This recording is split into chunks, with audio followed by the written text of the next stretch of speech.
بسم اللہ الرحمن الرحیم۔ السلام علیکم ورحمۃ اللہ وبرکاتہ۔ آج ہم سورۃ النساء کی آیت نمبر 136 تا آیت نمبر 140 تک کا ترجمہ اور تفسیر پڑھیں گے۔ پہلے ہم لفظی ترجمہ، پھر بامحاورہ ترجمہ اور پھر مختصر تفسیر پڑھتے ہیں۔ تو چلیے شروع کرتے ہیں۔ اعوذ باللہ من الشیطان الرجیم، بسم اللہ الرحمن الرحیم۔ آیت نمبر 136 کا ترجمہ یا ایھا الذین سے لے کے ذلہ ذلالم بعیدہ تک۔ اے لوگو ایمان والو، تم ایمان لاؤ اللہ تعالیٰ پر اور اس کے رسول پر اور کتاب پر وہ جو کہ نازل کی اس نے اپنے رسول پر اور اس کتاب پر وہ جو کہ نازل کی اس نے پہلے سے۔ اور جو کوئی بھی کفر کرتا ہے، جو کوئی بھی انکار کرتا ہے اللہ کا اور اس کے فرشتوں کا اور اس کی کتابوں کا اور اس کے رسولوں کا اور آخرت کے دن کا، پس تحقیق وہ گمراہ ہو گیا دور کی گمراہی میں، یعنی بہت دور گمراہی میں وہ جا پڑا۔ اس کا بامحاورہ ترجمہ ہوگا، اے ایمان والو، اللہ پر ایمان رکھو اور اس کے رسول پر اور اس کتاب پر جو اللہ تعالیٰ نے اپنے رسول پر اتاری ہے اور ہر اس کتاب پر جو اس نے پہلے اتاری تھی۔ اور جو شخص اللہ کا، اس کے فرشتوں کا، اس کی کتابوں کا، اس کے رسولوں کا اور یوم آخرت کا انکار کرے، وہ بھٹک کر گمراہی میں بہت دور جا پڑا۔ آگے آیت نمبر 137 کا ترجمہ ہے، ان الذین سے سبیلا تک۔ بے شک وہ لوگ جو کہ ایمان لائے پھر کفر کیا، انہوں نے پھر ایمان لائے پھر کفر کیا، یعنی ایمان لاتے ہیں پھر انکار کرتے ہیں، یعنی کفر کرتے ہیں، پھر ایمان لائے پھر کفر کیا۔ ثم ازدادوا، پھر وہ بڑھ گئے کفر میں۔ نہیں ہے اللہ تعالیٰ یہ کہ وہ بخشے ان کو، یعنی اللہ ایسا نہیں ہے کہ اب ان کو بخش دے، اور نہ ہی یہ کہ ان کو سیدھا راستہ دکھائے، نہ ہی یہ کہ ان کو ہدایت دے سیدھے راستے کی۔ اس کا بامحاورہ ترجمہ ہے، جو لوگ ایمان لائے پھر کافر ہو گئے، پھر ایمان لائے پھر کافر ہو گئے، پھر کفر میں بڑھتے ہی چلے گئے، اللہ ان کو بخشنے والا نہیں ہے اور نہ انہیں راستے پر لانے والا ہے۔ اس سے مراد منافق بھی ہو سکتے ہیں جن کا ذکر یہاں پہ چل رہا ہے، کیونکہ وہ مسلمانوں کے پاس آ کر مسلمان ہونے کا اعلان کیا کرتے تھے، مگر تنہائی میں کفر اختیار کر لیا کرتے تھے۔ پھر کبھی مسلمانوں کا سامنا ہوتا تو دوبارہ ایمان لانے کا مظاہرہ کرتے، مگر پھر اپنے لوگوں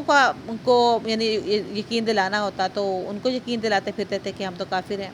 اور اپنے عمل سے کفر میں بڑھتے ہی چلے جاتے۔ اور بعض روایات میں کچھ ایسے لوگوں کا بھی ذکر آیا ہے کہ جو مسلمان ہونے کے بعد مرتد ہوئے، پھر توبہ کر کے مسلمان ہوئے، مگر بالآخر دوبارہ مرتد ہو کر کفر ہی کی حالت میں مرے۔ آیت کے الفاظ میں دونوں قسم کے لوگوں کی گنجائش ہے کہ وہ بھی ہو سکتے ہیں اور یہ بھی، اور ان کے بارے میں جو یہ کہا گیا ہے کہ اللہ ان کو نہیں بخشے گا، نہ ہی راستے پر لائے گا، اس کا مطلب یہ ہے کہ جب انہوں نے اپنا اختیار سے، یعنی اپنے اختیار سے، اپنے جو اللہ نے ان کو اختیار دیا اس سے کفر اور اس کے نتیجے میں دوزخ کے راستے کو چنا ہے، تو اللہ ان کو زبردستی ایمان اور جنت کے راستے پر نہیں لائے گا، کیونکہ دنیا جو ہے وہ دارالامتحان ہے اور ہر شخص کا انجام اس کے اپنے اختیار سے چنے ہوئے راستے کے مطابق ہوتا ہے۔ اللہ نہ تو کسی کو زبردستی مسلمان بناتا ہے، نہ ہی کافر، کیونکہ اللہ تعالیٰ دلوں کو جھانک لیتا ہے۔ اگلی آیت ہے آیت نمبر 138، بشیر المنافقین سے، خوشخبری دیجیے منافقوں کو کہ بے شک ان کے لیے دردناک عذاب تیار ہے۔ بامحاورہ بھی ایسے ہی ترجمہ ہوگا، منافقوں کو یہ خوشخبری سنا دو کہ ان کے لیے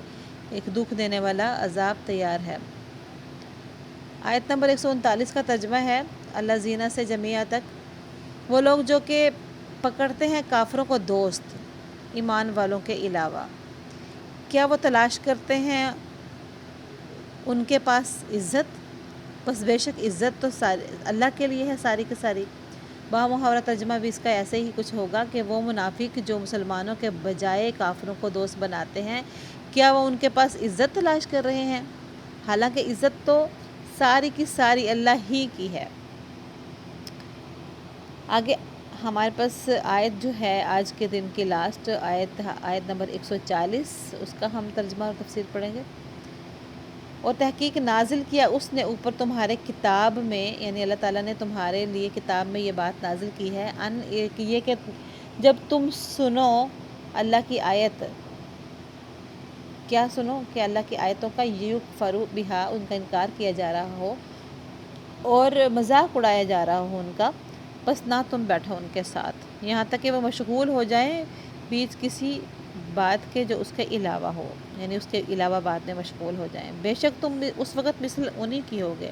بے شک اللہ تعالیٰ اکٹھا کرنے والا ہے منافقوں کو اور کافروں کو بھی جہنم میں سب کے سب کو۔ اس کا بامحاورہ ترجمہ ہے، اور اس نے کتاب میں تم پر یہ حکم نازل کیا ہے کہ جب تم اللہ کی آیتوں کو سنو کہ ان کا انکار کیا جا رہا ہے اور ان کا مذاق اڑایا جا رہا ہے، تو ایسے لوگوں کے ساتھ اس وقت تک مت بیٹھو جب تک وہ کسی اور بات میں مشغول نہ ہو جائیں، ورنہ تم بھی انہی جیسے ہو جاؤ گے۔ یقین رکھو کہ اللہ تمام منافقوں اور کافروں کو جہنم میں اکٹھا کرنے والا ہے۔ یہاں پہ اللہ تعالیٰ یہ نصیحت فرما رہے ہیں کہ کافر اور منافقوں کی تو جگہ ہی جہنم ہے، انہوں نے تو وہاں ہمیشہ ہمیشہ رہنا ہے۔ تو جب کبھی تم ایسے لوگوں کو جو کافر ہوں، یا پھر دیکھیں ہم تو اپنے ارد گرد ایسے لوگوں کو دیکھتے ہیں جو منافق ہوتے ہیں، اور وہ منافق لوگ بھی ہم جگہ جگہ پائے جاتے ہیں آج کل بھی، جب وہ قرآن پاک کا انکار یا تو کرتے ہیں یا پھر ان کا درپردہ وہ مذاق اڑا رہے ہوتے ہیں، آیتوں کا مذاق اڑا رہے ہوتے ہیں، جو کہ اپنی طرف سے وہ سمجھتے ہیں کہ ہم بات صحیح کر رہے ہیں، حالانکہ وہ مذاق ہی اڑا رہے ہوتے ہیں۔ جب کسی بات کا انکار کیا جاتا ہے یا پھر اس کو کسی اور طریقے سے لیا جاتا ہے تو وہ گویا کہ مذاق اڑانا ہی ہوتا ہے۔ تو ایسے لوگوں کے پاس بیٹھنے سے بھی اللہ تعالیٰ نے منع فرمایا اور کہا کہ جب تک کہ وہ کسی اور بات میں مشغول نہ ہو جائے تم ان کے پاس نہیں بیٹھو گے، اور اگر اس وقت بھی تم ان کے پاس بیٹھے رہے جب اللہ تعالیٰ کی آیتوں کا انکار ہو رہا ہو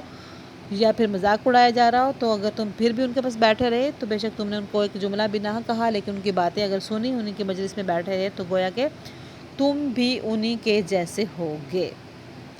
یہاں سے دیکھیں ہمیں یہ نصیحت ملتی ہے، جب کہ ہم لوگ کہتے ہیں نا کہ ہم تو ویسے ہی فلاں کی مجلس سننے کے لیے گئے تھے، فلاں کی بات سنیں، ہم تو ویسے دیکھنے کے لیے گئے تھے۔ ہاں، اگر کوئی بہت بڑا کوئی صاحب علم ہے اور ان کی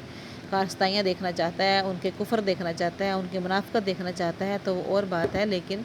ہم جیسے لوگ یا پھر وہ بالکل ہی ایک درمیانہ یا جاہل طبقہ ہوتا ہے کہ جو اگر ایسی باتیں سنے گا تو ادھر ہی لگ جائے گا، تو ان کو تو بالکل ہی بیٹھنا نہیں چاہیے۔ تو جس طرح کی آج کل جو مجالس چل رہی ہیں، کچھ لوگ صرف تفریحاً جاتے ہیں لیکن پھر وہاں جا کے انہیں کے ہو کے بیٹھ جاتے ہیں، تو ایسی جگہوں پہ بھی کیونکہ وہ لوگ بھی کھلم کھلا آیتوں کا انکار یا مذاق ہی کر رہے ہوتے ہیں۔ وہ ایسے بہت سے کلپس آپ لوگوں کے سامنے سے بھی گزرے ہوں گے، آپ لوگ بھی دیکھتے ہوں گے دن رات کہ کس طرح سے وہ غیر اللہ کو شریک ٹھہراتے ہیں اللہ تعالیٰ کے ساتھ، اور کس طرح سے اللہ تعالیٰ کی آیتوں کا غلط ترجمہ اور اس کی تفسیر بیان کر رہے ہوتے ہیں ایسے لوگ۔ یہ بھی منافق ہیں، مسلمانوں کے اندر بھیڑیے ہیں، یہ شیطان ہیں، تو ان کے ساتھ نہیں بیٹھنا چاہیے، کیونکہ اللہ تعالیٰ نے فرمایا اگر تم ان کے ساتھ بیٹھو گے تو گویا کہ انہی کے جیسے ہوگے۔ اللہ تعالیٰ ہمیں بچنے کی توفیق عطا فرمائے، آمین ثم آمین۔ ودعوانا ان الحمد للہ رب العالمین۔ السلام علیکم ورحمۃ اللہ وبرکاتہ۔